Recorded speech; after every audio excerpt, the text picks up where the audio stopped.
Welcome into the Irish Squad Show. I am Joe George. The portal is almost closed, but Notre Dame finally makes a handful of really good additions. I'm Allison Hayes, and the key for this transfer portal for Notre Dame has been quality over quantity.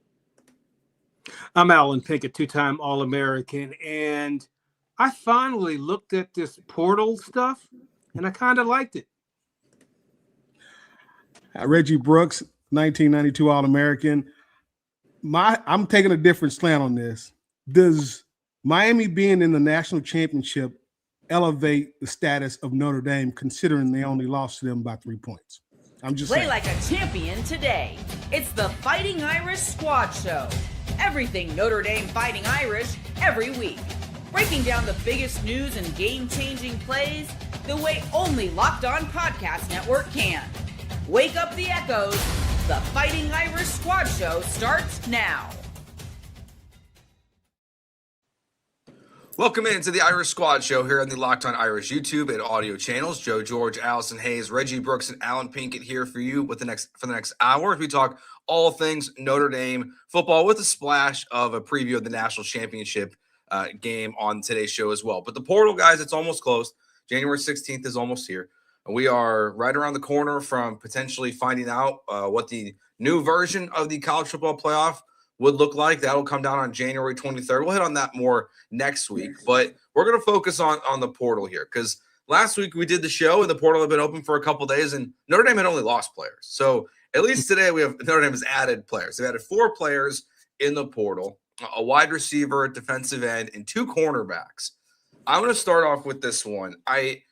I find the positions where they've added is they've just kind of checked the boxes for me of you had a wide receiver, you had a defensive lineman, you had cornerback depth. And that's what I was looking for in this portal. Not necessarily, Cam Coleman would have been awesome, but you went to Texas and you want the big splashy players, but you just added where you needed to, I thought, for the depth of this roster. So Allison, I'll start with you now. What are your thoughts on the 4 players that Notre Dame has added here in the portal?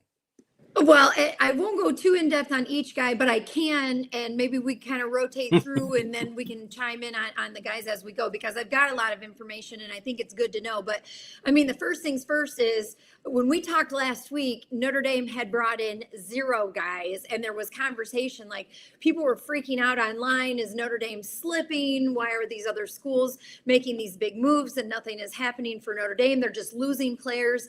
And I mentioned at the very beginning of our show, it's quality over quantity. And while they just brought in 4 guys, those 4 guys are huge and very key players to bring into this roster. 2 of them are former 5-star players. And right now, Notre Dame, for the 4 players that Notre Dame brought in, the top average of star rankings in all of college football, according to 247 Sports. So they're big players. Their average rating is 91.5 in the transfer portal. That's the highest of any team right now in college football. So they made wise decisions and they're key spots that Notre Dame needed to bring guys in. Another interesting thing to think about is Notre Dame has typically gone for the older player, gone to the grad transfer. And these guys are all younger and they all have multiple years, or at least most of them have multiple years of eligibility, including the Ohio State 5-star receiver Quincy Porter. He comes in. He was a freshman last year. He didn't have absolutely huge numbers at OSU, and that's probably playing into his decision to transfer. But he finished last year with 4 catches and 59 yards.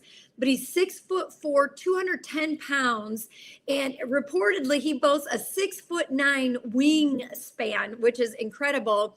And just so you get an idea of his speed, he was a track standout in high school, and he ran an 11.12 second 100-meter dash as a junior in high school. So he brings in speed. And if you're getting a receiver from Ohio State, that you're getting a guy who is going to be one of the top dogs in the country, because Ohio State has had some really, really good wide receivers over the years. Another young guy that they brought in is Michigan's freshman transfer defensive back, Jaden Sanders. He was a full-time starter as a true freshman at Michigan. He still has 3 years of eligibility remaining. So Out of those 4, you got 2 guys with at least 3 years of eligibility. You got 2 guys with 5 stars, and that's huge. And we'll talk more about them, and I'll let you guys chime in here. But just when you bring in the freshman Jaden Sanders from Michigan as a defensive back, we're looking at 2.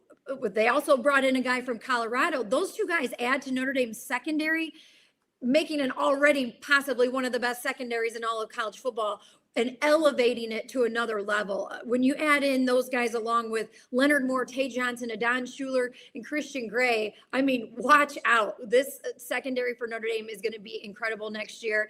And the Colorado transfer I'm talking about is DJ McKinney. Well, I could just sit here and listen to Allison for the whole hour, talk about the various accolades that these guys represent. But I think if you're an Irish fan, you are excited about the additions to the team, not to mention the 27 signees that will come in, and they're going to be counted on to add quality depth and also maybe get some good playing time with the star ratings that they have. Also, the thing I'm concerned about is, and I know Notre Dame explores this, and it's probably why they don't get a ton of players in the portal. Are they a good fit? They need to be a good fit. They need to be a good fit, not only athletically and physically, but they need to be a good fit culturally and understand what it is to be a Notre Dame student, the rigors of the academics, the expectations of what being a Notre Dame man is. And I know that because they do that, they have to sift through a lot of players in order to get the right fit. But these guys do sound like the right fit, and I'll agree with you, Joe, and where they did check the boxes in terms of where they needed the help. And you can't have enough depth in college football. It's so unlike the NFL, where you've got one guy you're paying $40 million, and the next guy behind him is probably on minimum wage, and you're trying to find the best minimum wage player you can find. Where I remember when I broadcasted, some of the teams we would play, they would have 6 running backs on the depth chart, and all 6 of them would touch the rock. And just if you can have that quality depth and keep hammering the team, all it does is increase your chances of winning. So, and I'm new to this portal stuff. And so I did like what I read, but I'd rather listen to Alice and give me all the key points. Reggie? Well, I'm sorry. I've just never been a big recruiting person because, again, you just don't know what you're going to get, especially coming out of high school. And all this conversation and all this, angst about the portal, everybody kind of forgot about the 27 guys we got coming in, and like I said, because they're going to have to coach them up. It still comes back to getting guys coached up and developing them. And that's something, again, hate to go to the Indiana Hoosiers on this, but Cignetti, he brought a lot of his guys from JMU that he coached up, and this whole thing. And that's what I like about Notre Dame's, approach is that, I don't think did they lose a starter in this whole, of the number of people that left? Did they lose any starters? That's something, to consider. And like I said, they brought in guys that, from a depth standpoint, but I'm still concerned about the defensive line. We lost out on a few guys that we missed on. Again, it's part of the game, but I'm interested to see how we're going to do with these guys that we're bringing in, because we're going to have to get them coached up. Because when I heard this, and it just blew me away. The average age of Indiana is 23. It's like you're playing BYU again. Yeah, I was just like, what is going on? Like, these are grown men playing, and that's the thing. And again, you can have it, you can dice it 100 different ways, but recruiting is still recruiting, because I'm hearing about guys that said, hey, they will go to a school and get pissy about something and leave. Like, so you can't count on this. So the thing that I always look at when you look at recruiting in the portal is like, if you're getting a guy, how many times has this guy been through the portal? And that kind of brings me to guy I want to talk about, Keon Coleman or Coleman. Cam Coleman, the D lineman that went to Alabama that came back. Keon Keeley. Oh, Keon Keeley. Yeah. Keeley. So again, I think he was a 5-star. That, to be honest with you, coming out of high school, that 5-star, 4-star, that doesn't mean a damn thing. It really doesn't. Because you don't look at, like I said, how do they compete? And the kid that just really elevates to me is, outside of Keon Coleman. Oh gosh, I'm killing this man's name. I apologize. Yeah, Keeley. I'll see Keeley when I go to campus, because again, to Alan's point, the fit. Because I've had a couple of guys that have kids that are at certain schools and they're going after, thinking about other schools because of money. And that's the thing about it, is like, is that the focus? Or is the focus going somewhere to where you're going to be in an environment that's going to build you up and develop you not only as a player, but as a man? Because you're still talking about young men and their development into adulthood. You're still in that proposition. So if you go somewhere, if you find things, what's it called? The grass is green on the other side. A lot of times it's not. And to be honest with you, I think that's one of the reasons Keeley came back, is like, you go somewhere and you see it and you see a different dynamic, and it's like, I don't know if that's really for me. So I'm hoping that's the case. Now, the receiver at Ohio State, I think we got a good one, just because Brian Hartline. This dude, he's he's got a head coaching job in South Florida now, which, hey, happy for him. But I know Marcus wanted to get him to bring him as offensive coordinator at some point to South Bend, because you're talking about a developer of receivers. He is second to none. And that's why I said, having another guy come in, we're losing Malachi Fields, big body, big physical receiver with a big, catch radius. That's the thing about it with this young man. You give the quarterback another big body receiver, which, outside of Malachi Fields, we don't really have that type of receiver. And that's a key point. I still think we need to get, if we don't get another receiver, I think we need to get another tight end. But defensive line is the key.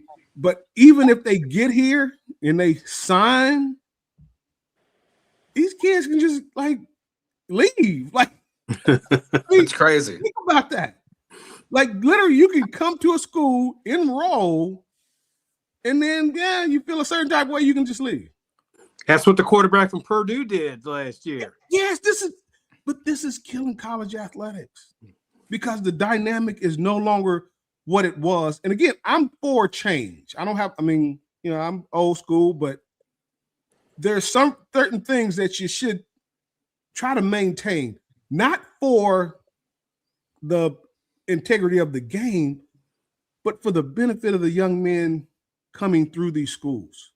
And you got this money involved, and I'm for paying the athletes to a degree, but when you have this portal system along with money, and no one talks about the guys that won't come out of the portal, because there's a lot of them.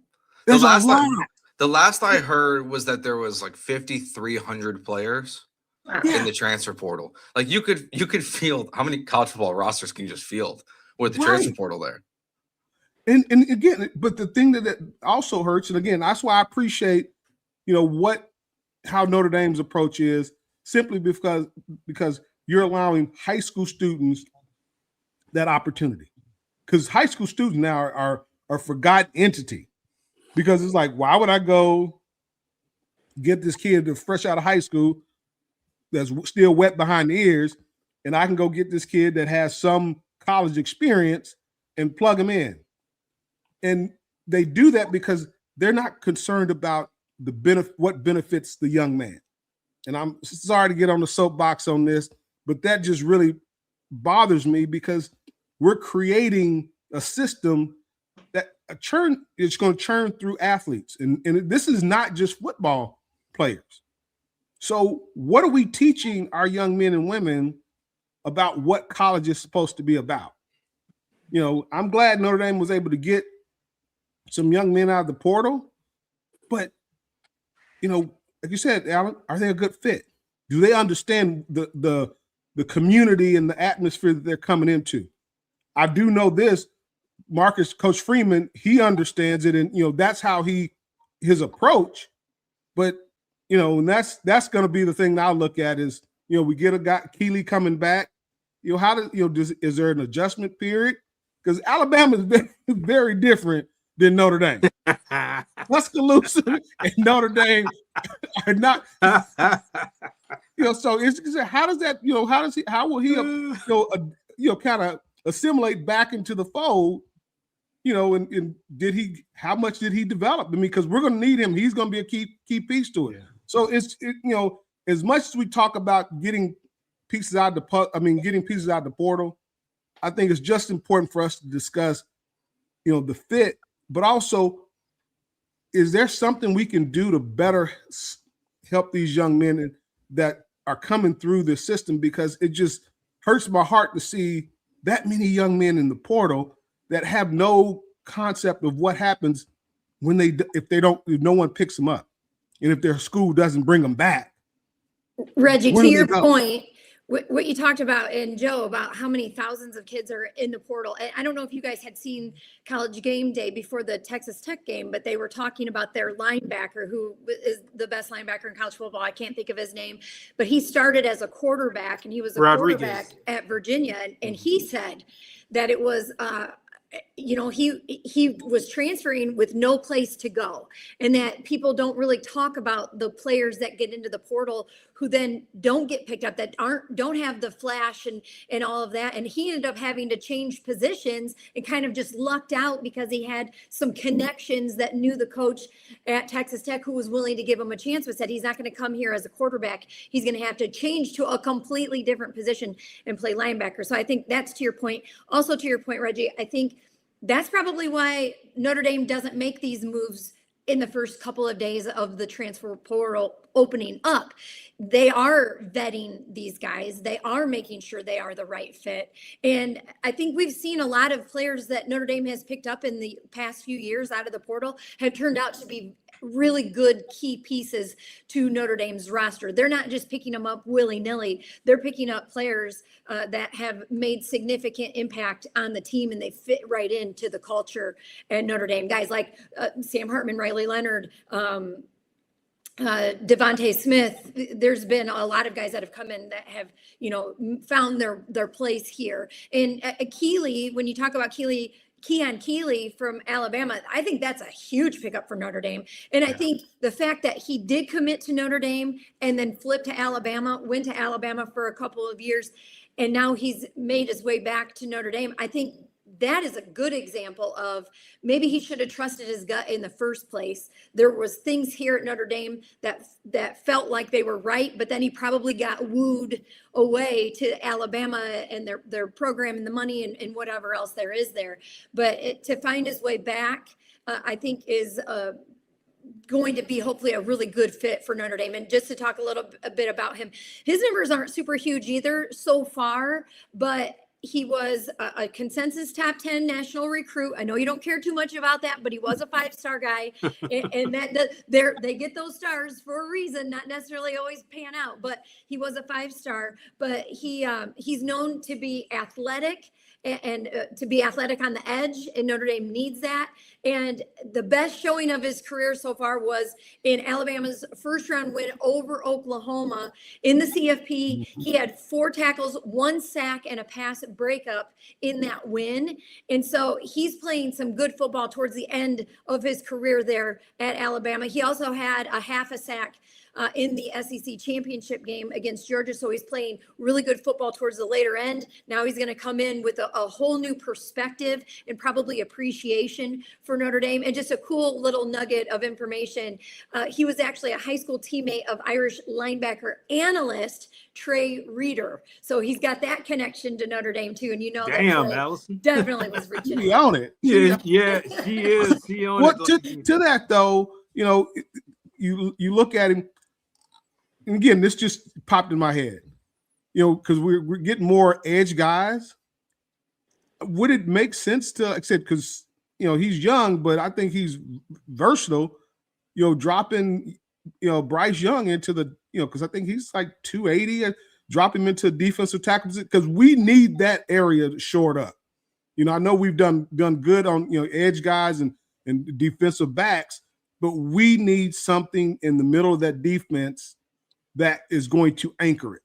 Because I don't care what program you are. If you look at the two teams that are in the CFP championship, look at their defensive tackles and their middle linebacker and safety.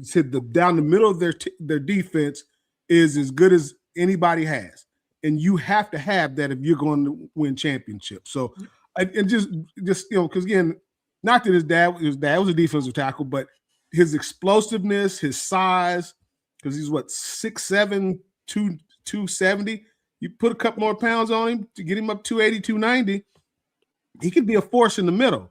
And I'm not, because I don't know, you got a new defensive line coach, so I'm, it just hit me as like, wow, because I remember Keeley when he was that game against the first round game.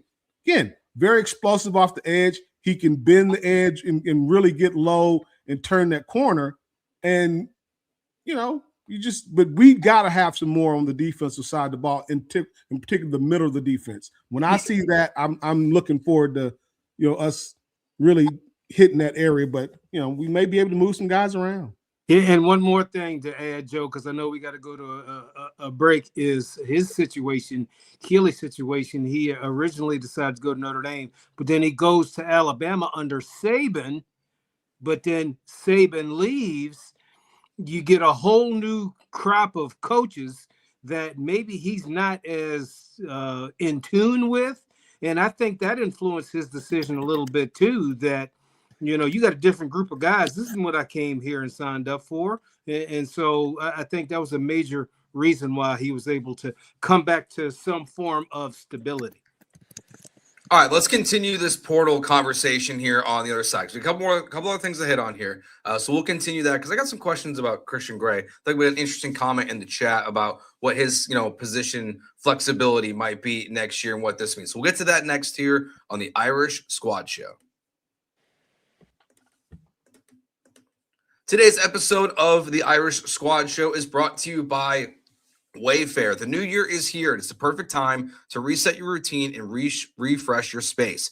If you're spending more time at home, you might as well love how it looks and feels. That's why you should turn to Wayfair. It's a one-stop shop for getting your home back on track. From bedding and mattresses to storage solutions for every room, Wayfair makes it easy to start the year fresh. Wayfair has everything you need for a full home refresh, all in one place. Whether you're updating your living room, organizing your space, or upgrading your work from home setup, Wayfair's huge selection makes it easy to find exactly what works for your style and budget. Get organized, refreshed, and back on track this new year for way less. Head to wayfair.com right now to shop all things home. That's WAYFAIR.com, Wayfair. Every style, every home. All right, Allison, I knew you wanted to throw in something else there before we get to the cornerback position. What you got for me? Well, when you talk about the need at defensive tackle and in that interior, I think they are going to get at least one guy still. I think they're not done yet. And we've seen Charlie Partridge, the new coach. He's posting a couple things on his Twitter that makes you believe he's got something up his sleeve. So if you keep an eye on X and what Charlie's doing. But one that is not necessarily a new player out of the portal, but an old player out of the portal, Armel Mukum. He entered the transfer portal, tested the waters. He was being wooed by quite a few major programs, but he officially visited Georgia Tech and Virginia. And he decided to stay at Notre Dame. And the key there is that he played in 24 career games, 135 snaps for Notre Dame's defensive interior. His numbers, again, not huge. He's got 11 tackles, 7 quarterback pressures, 1 career forced fumble. But of the 5 interior defensive linemen who played more snaps than Mukum, and I apologize because I'm reading all of this off of my notes, but only Elijah Hughes returns to Notre Dame with more in 2026. So Mukum is coming back and he's bringing depth and he is bringing his own experience and comfort inside of this system. So he knows the job. We're still waiting to find out if they're going to get Jason Onye back with another year.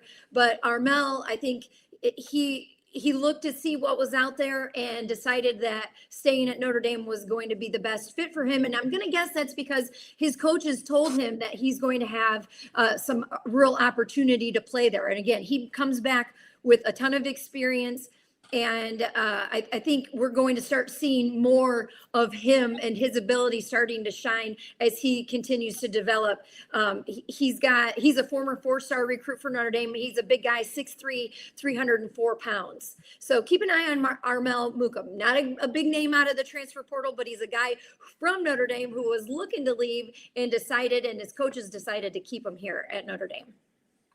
So we mentioned that Notre Dame has brought in 2 corners, Jaden Sanders and DJ McKinney from Michigan and then Colorado. And when we were doing the post-game shows and going back to last year when I was doing it without you guys, like unfortunately there's a lot of times where Christian Gray would come up in a not so positive light because of plays that had. Now he did some big plays. Like I don't want to take too much away from him, but like there would be some questions. And I think like with seeing them bring in 2 corners, like you have Leonard Moore, like that's set. Alan, just like hearing like they brought in 2 corners, like do you feel like there's a lot of pressure now on Christian Gray going into summer ball and all of that for what next year might look like and his kind of spot on this roster? Well, knowing Christian Gray, I think that's welcome competition. That's how you become better, is to have guys come in that maybe are rated higher than you. I think back to my own personal situation, through high school, through college, where, I was told they're going to bring in the greatest thing since sliced bread. And I was like, bring their ass, because I want to compete against them.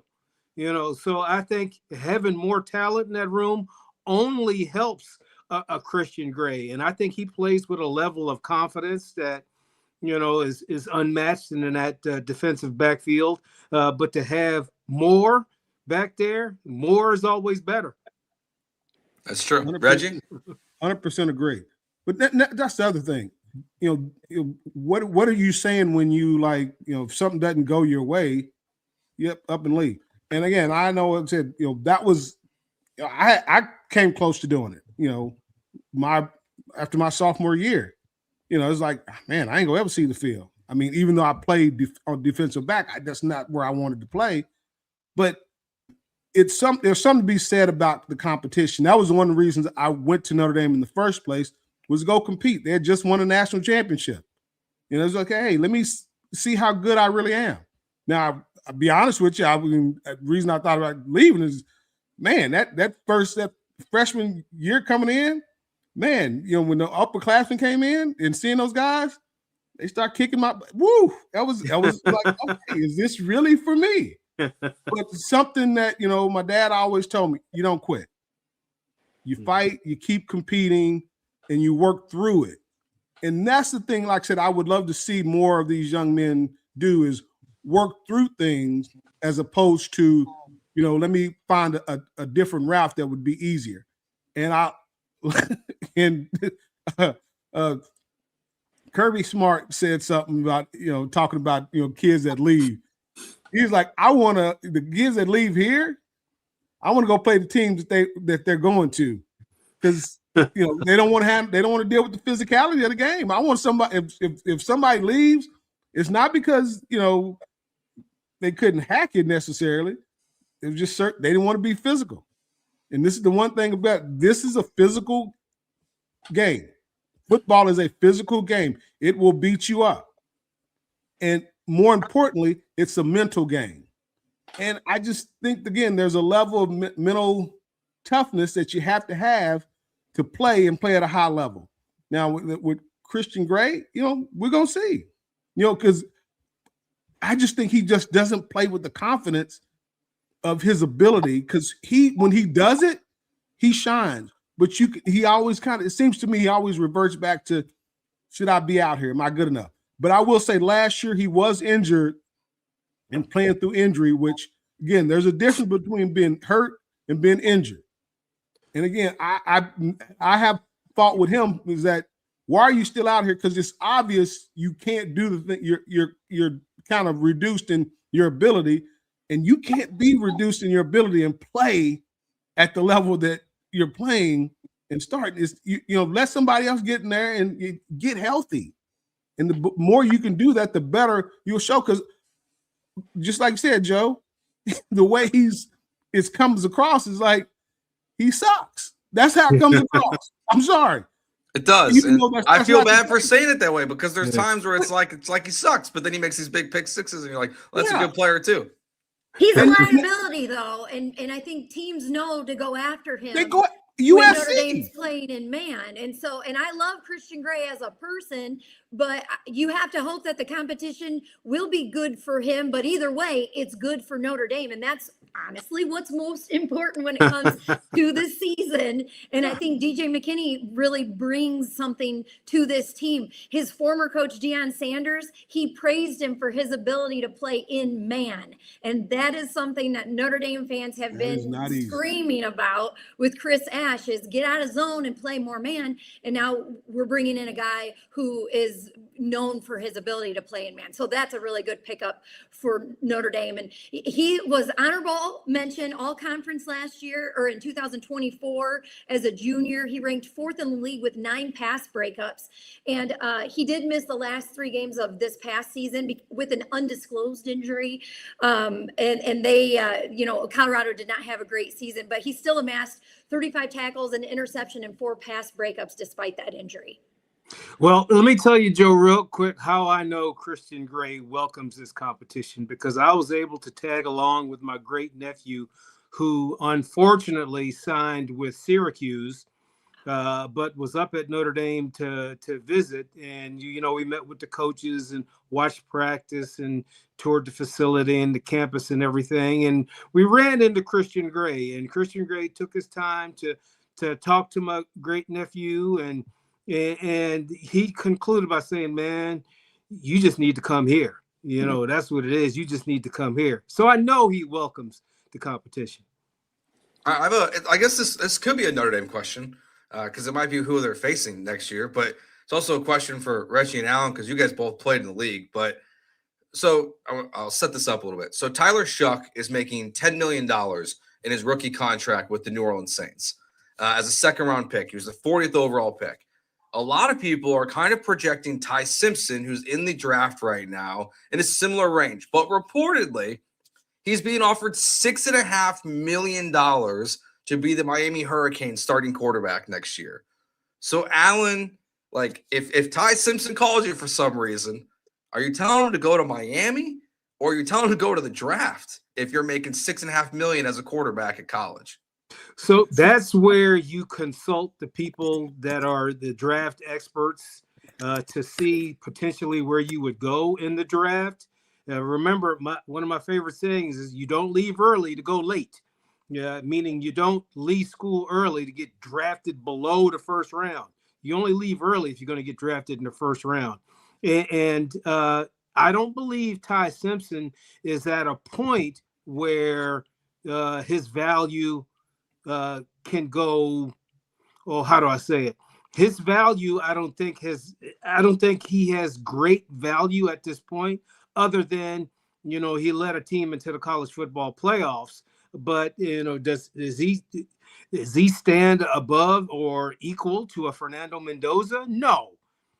Can he still use some tutelage and experience in the game? And it's sort of like with Jeremiah Love, his stock is never going to be higher.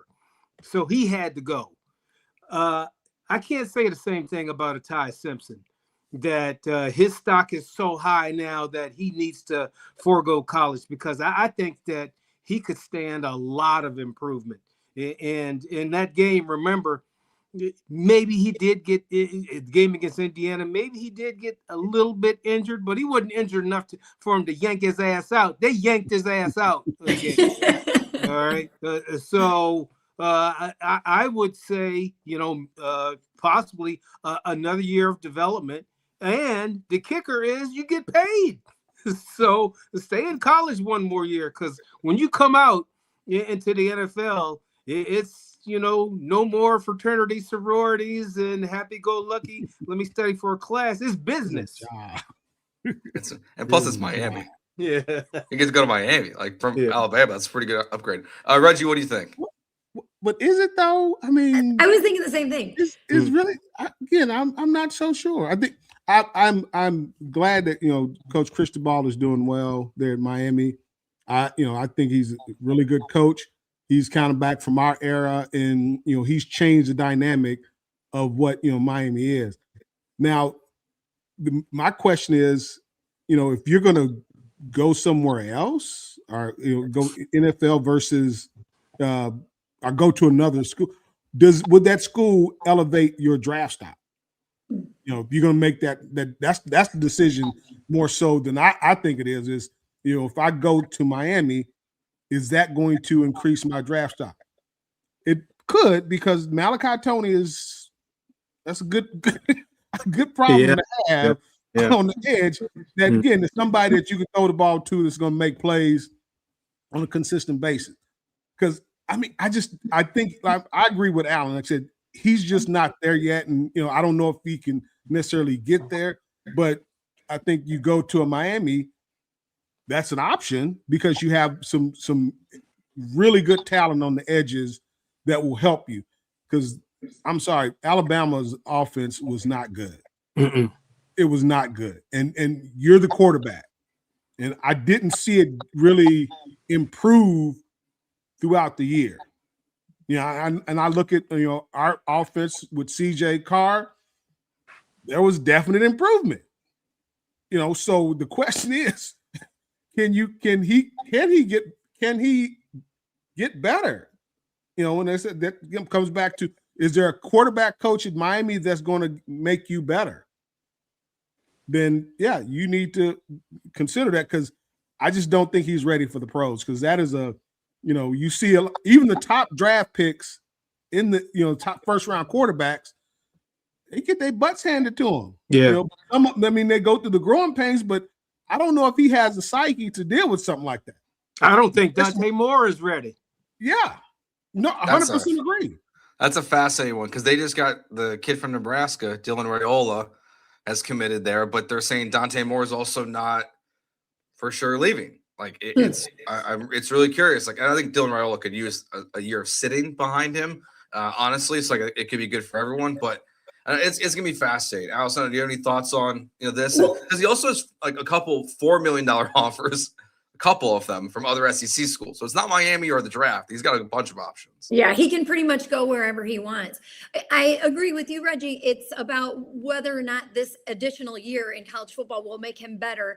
And my question would be, and I know we probably all here don't know, but how much of that offensive line is back next year at Miami? Because that is a huge game changer as well. That O-line has been a big part of their success this season at Miami, and why they are playing for a national championship this year. Ty is listed as the top 3 quarterback available in this NFL draft.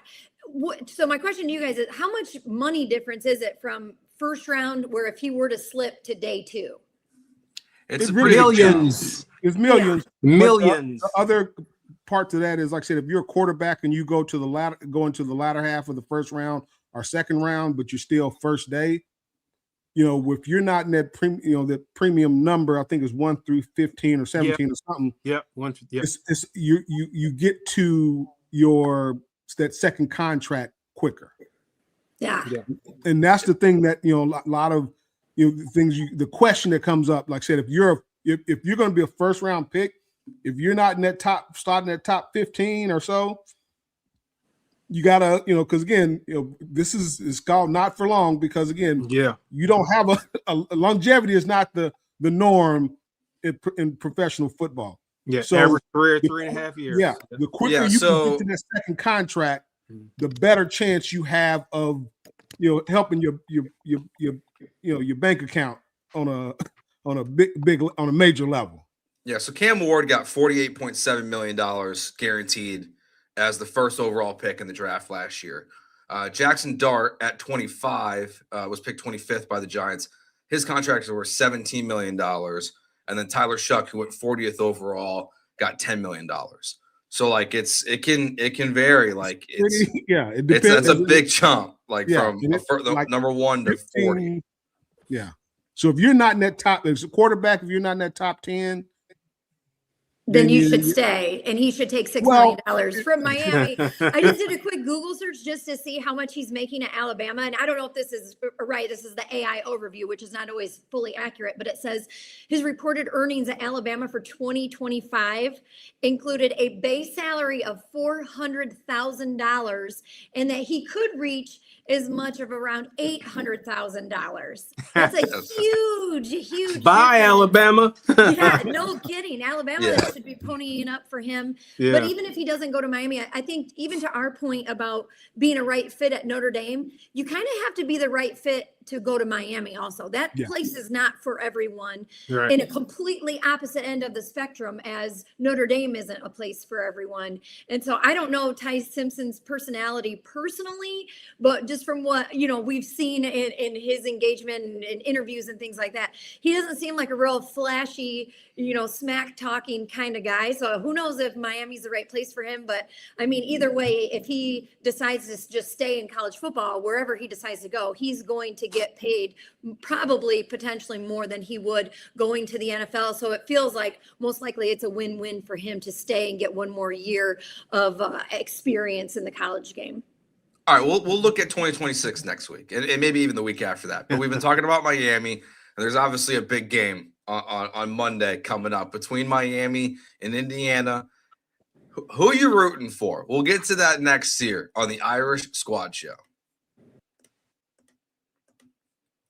Today's episode of the Irish Squad Show is brought to you by Gametime. There's nothing like college football season. Tailgates, packed stadiums, and being right there in the middle of it all, the energy, the bands, the moments you remember forever, but actually getting tickets, that part used to be frustrating with long queues, logins, prices jumping at checkout, and that's why Gametime gives the advantage back to fans. It's the easiest way to unlock amazing college football tickets, experiences in just a few taps. And look, Notre Dame's obviously got no games left this year, but they got a big one to start the season. Lambeau Field, Wisconsin, the first game of the season. The best place to get those tickets is at Gametime. You can also, when they're not playing at Lambeau, you can find tickets for as low as $25 for college football games as well. Take the guesswork out of buying college football tickets with Gametime. Download the Gametime app, create an account, and use code LOCKEDONCollege for $20 off your first purchase. Terms apply.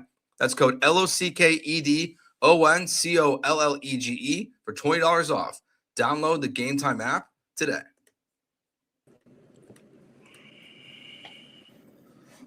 Sorry. All right. So just to, because I know, Alan, you're gonna be ditching us a little early. Okay. So I'll have to start this one. Indiana, Miami. You've got the school that no one thought should be in from this panel over Notre Dame in the playoff, and you got a school in your same state, and one of them is going to win a national championship on Monday night next week. So, Alan, who are you rooting for? Who do you like in this game? I don't like either one of them, but I agree. I do respect Indiana and the job that Kurt Cignetti has done, and the fact that his performance has gotten a lot of coaches fired because his turnaround. The people at Penn State says, "Why? With all the resources we have, why can't you do that?" And other schools, questioning, what the hell they're doing if this guy in Indiana can do it. But when I look at that football team, it reminds me of the Andrew Luck Stanford teams, just solid across the board and fundamentally sound in everything they do. And I guess there are no 5 stars on that team, but they got guys that can just play. And Reggie, you said something to me that like the average guy they're bringing is 23 years old. So they not having, girlfriend problems like the regular 18-year-olds would have. They might have wife problems. Yeah, they might have wife problems. But I think, I give a lot of credit to Miami for going through the gauntlet and, the teams they beat. I think Notre Dame would have beat also. But I'll give him the credit. And I will say that, to me, Ole Miss did provide a blueprint on how you can stay in the game, maybe beat Miami. But I don't think that formula is one that Indiana necessarily needs to employ. I think Indiana just playing their game will be too much for Miami. And I also look at Vegas. And I guess right now, what is 7.5? 8.5 is the last I saw. Yeah, so it's bouncing. When it increases, I don't know if it increased to 8.5 because a lot of money was coming into Miami, or that the prognosticators are realizing, because last year the line was 10 for Ohio State, right? Somewhere around there, and I don't gamble, but I always look at the line. But that's besides the point. I think Indiana is a much better team. I think they're solid, both offensively, defensively, special teams. And I think they'll just be too much for Miami to handle. Reggie, who you like in this one? Who you rooting for? I'm not really rooting for either one, but I think it's going to be a good game. I am starting to root more for Indiana than, it just – Kirk Cignetti, he just reminds me a lot. His approach is very much in line with kind of where we were when I was coming through Notre Dame. This team first, the culture. He's built a culture there that, and it's easier to get, you would think it'd be easier to get it across to younger guys. But I think, again, a lot of guys they brought in, a lot of his people bought in when he was at JMU, when they didn't have anything. And he's built them, and it's like said, hey, where he has brought us to, I'm going to listen to this dude. Because his perspective, he's right on point. So I think, again, having that more mature team is definitely going to benefit IU in the long run. And I think they're even teams, because Miami has a lot of talent, especially on the defensive side of the ball. And Malachi Toney, one of the most exciting young players I've ever seen. I mean, and to be that young. But it's so much riding that kind of depends on him as opposed to the other guys on the offensive side of the ball. Now, Fletcher, their run game, if they can get that going, they got a chance. But I just think, they're going to take away the run and force them to throw the ball. And when you get a little pressure on the quarterback, he will turn the ball over. But it's also, again, Notre Dame guy, Pat Coogan, center. Those guards for Indiana, they impose their will on people. And I was really not a big fan of him leaving. I really wish he would have stayed because he was a centerpiece, and I got to know his parents. He was at an event in Chicago. But Indiana's style of play, it just resonates with me just from what I was used to. And I just knew that, again, that mindset. Cignetti drives in a mindset, a culture is like, hey, we're not going to play the game as it's dictated to us. We're going to dictate the way we play. And that's what I said, I do agree. If they could do some up-tempo, I think it would really, kind of hurt Miami's defense. But I think they're just going to go out and say, hey, this is who we are. And if you're bad enough to beat us, all good. But we don't think so. The confidence that they play with, because y'all saw that game, right? IU in Oregon, wasn't it? Yeah. That was ass whooping. That was methodical. It was just like just boom, boom, boom, boom. And the mistakes that Oregon made, they hadn't really made those throughout the year. I mean, they dictated on every level of that game. And I that just that was very reminiscent of, like I said, how we to control a football game takes a lot of willpower and commitment and drive, but also it takes a lot of discipline and focus. And those guys stay focused in a day and age when focus tends to wane real quick. You know, you don't have a lot of these kids, again, that just they can lock in for that. I mean, I really can't get across how important that is to be able to focus and lock in at that level for that period of time, because you have to play all 4 quarters. Because I mean, we saw it in the NFL. How many teams like that Bears comeback? That was ridiculous. That was ridiculous. It was awesome. I mean, but to stay in that zone and say, hey, no matter what, we're gonna find a way to get this done. Yeah. And they did. But that's Miami. And you know, I mean, that's Indiana. Yeah, they're playing on a level right now that just, you know, they dictate to everybody, because even the Big Ten championship, it was close, but they dominated Ohio State. Mm-hmm. They dominated the champions from last year. So when after watching that game, that sealed it for me. Like, okay, Indiana's real. Again, I'm gonna be honest. I just couldn't take Indiana seriously. Yeah. I'm sorry. It was just like, yeah, they're gonna find a way to mess this up. Yeah. No. Hey, I'm gonna jump. I'm gonna jump because I gotta go. But average parking at the stadium is coming in around $747. So good luck if you're gonna go to the game. Average ticket to get in right now is $3,200. So good luck to both. And good luck to the people that are attending. Enjoyed it. Allison, I wish I could stay longer and hear some more of your information, but I got to go. So thank you all. Go Irish. All right, see Alan. I got rid of Reggie on accident. Allison, what are your thoughts on this one?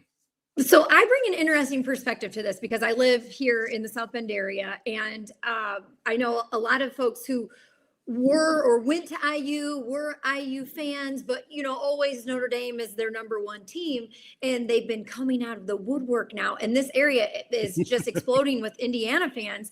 And I went to, you know, watch their last game at the last couple of games. We went to a local establishment, Jay's Lounge, shout out to Jay's, and the place was packed with all red everywhere. But it's a real fine line, I think, for a lot of Notre Dame fans, because the way that IU fans treated everyone when they came to South Bend last year for the playoff game. I don't know if you guys remember this or if you were part of it, but being in the tailgate lot and before the game, after the game, IU fans were awful. I just being honest, I'm not trying to get hate right now, but it was intense. It was different than I think a lot of Notre Dame fans expected. And IU fans, they believe they belong there. And you guys said it's hard to believe that IU is this good, or that, you know, they're the real deal. Well, IU fans believe it. They've been believing it, and they've got the smack talk and the swagger to go along with it. And it was interesting to be here for that last season and to see people now this year. A lot of Notre Dame fans that I know like want to root for Indiana, as there's, Notre Dame's out, we're going to root for IU. I know a lot of people who are like, I don't care who it is, I'm rooting for anybody but IU. There are people jumping on the Ole Miss bandwagon just because they didn't want to see IU get in. So I think that's just interesting. It's an interesting dynamic here in South Bend. It's not like, oh, well, we'll all root for IU. There's a lot of hatreds going both ways in it. There was a lot of hate when there was arguments back and forth, even this year, about if Notre Dame should get in. IU fans were chirping quite a bit. So interesting dynamic. But for me, when I worked for the Big Ten Network, IU was my main beat. So I covered the Hoosiers, and countless. I mean, you lose count of how many times the Hoosiers were in it, and they had a chance. They were winning in the fourth quarter, and then they would blow it at the end. And but no matter what, IU fans would pack their stadium, and it would be, sellout crowd, but then they would end up dwindling out usually somewhere in that second half. But it was a great atmosphere, I'll say that. And there's a lot of great pieces around that, and a lot of people that are still with the organization that from back then are still there today. And one of those guys, Pat Kuntz, of course, a former Notre Dame football player, he's a defensive tackles coach for the Hoosiers. He was also a coach for Kurt Signetti with JMU before coming back to IU. He was also a grad assistant at Indiana before going to JMU. So his career transition has been and trajectory has been interesting to follow. And I'm a big fan of Pat, a great karaoke singer, by the way, if I might add, for Pat. No, great personality, and really cool to see him succeeding there. And that defense has been so good for the Hoosiers the past couple of seasons, and a huge part of the reason that this team is where it is today. I think just straight up matchup wise, this is actually a really good matchup. Indiana is favored to win it. Last I saw on FanDuel was 8.5 points. And I think that's fair. I think Indiana does appear to be just the best overall football team in college football from top to bottom. But I think Miami is going to give them a game, and definitely this will be the toughest game that the Hoosiers face in the playoffs. And I think a big key for the Canes is continuing their line, offensive line and defensive line. They've got to continue being strong there, because if they're not, they are going to collapse on both sides of the ball without them being able to stand up to the Hoosiers, because the Hoosiers have really good offensive lines and defensive lines as well. But being able to run the ball, that's going to be a big key, I think, for Miami. Mark Fletcher, he's rushed for 395 yards in the 3 playoff games. He's hit at least 90 yards in all 3 of those games. And I think that's going to be a huge key, because it opens everything else up for the Canes. And we're going to see then Malachi Toney having outside options and being able to make some things happen in space. But it's all going to kind of come down to that O-line for them on offense, and giving Carson Beck time so that he doesn't make some of those mistakes that Reggie was talking about. But if I had to pick straight up, I'm taking the Hoosiers too. I think it is hard to believe it, but the Hoosiers are real, and man, they have an opportunity to make history and be undefeated for the entire season and win the national championship. When does that happen? When's the last time that It's happened? happening, and it's been cool to watch what they're doing and what Signetti's been able to do in Bloomington. I think the last time Reggie was LSU. Yep. Joe Burrow. And people are saying they don't want to compare it too much because it's different. That's a big difference is, the type of players in the transfer portal was different for Joe Burrows and that LSU team compared to now and what, we've got with NIL and portal and all that good stuff. But I believe that was the last time. And it's pretty neat. All right, I'm going to take the other side. Okay. I'm rooting for Miami.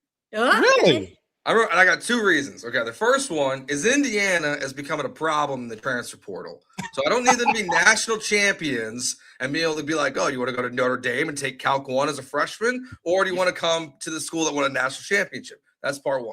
Number 2, the reality is the Notre Dame schedule sucks next year. Okay, it's not good. It's a cakewalk.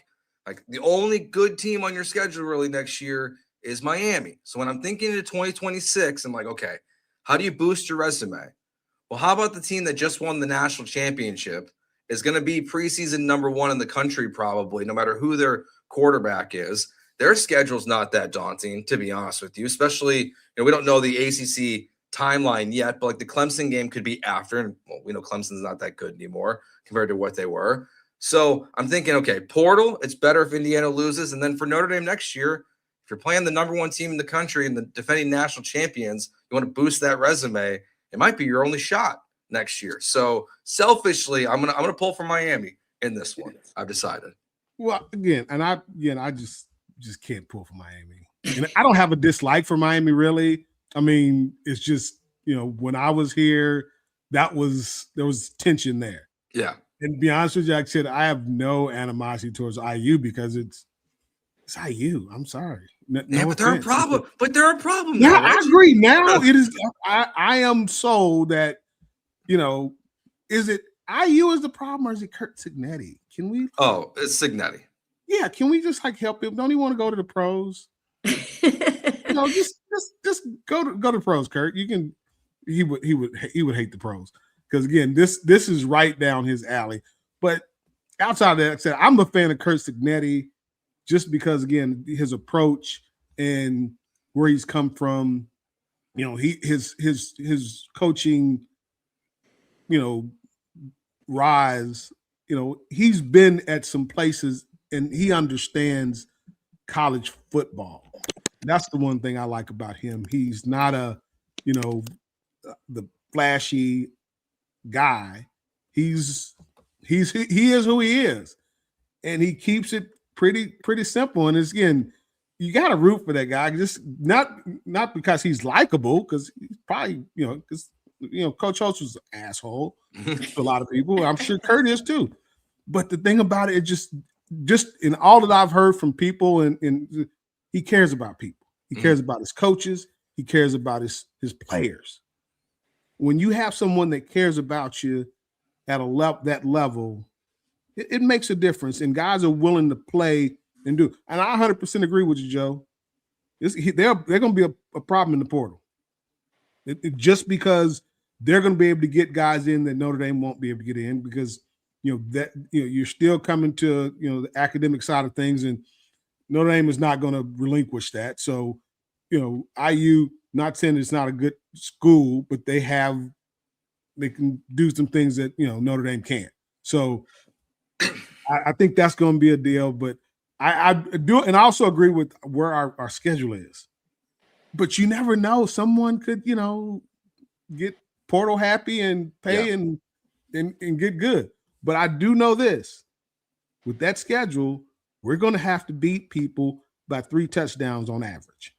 Let's save that for next week. Allison, I know you got one more thing on Signetti before we go.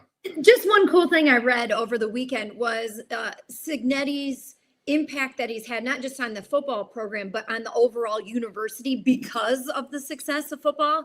And Reggie, I'm sure you can relate to this at Notre Dame, but they were saying, he's now going to be paid $12.5 million a year. But that is a drop in the bucket compared to the amount of money that he's bringing in because of the success.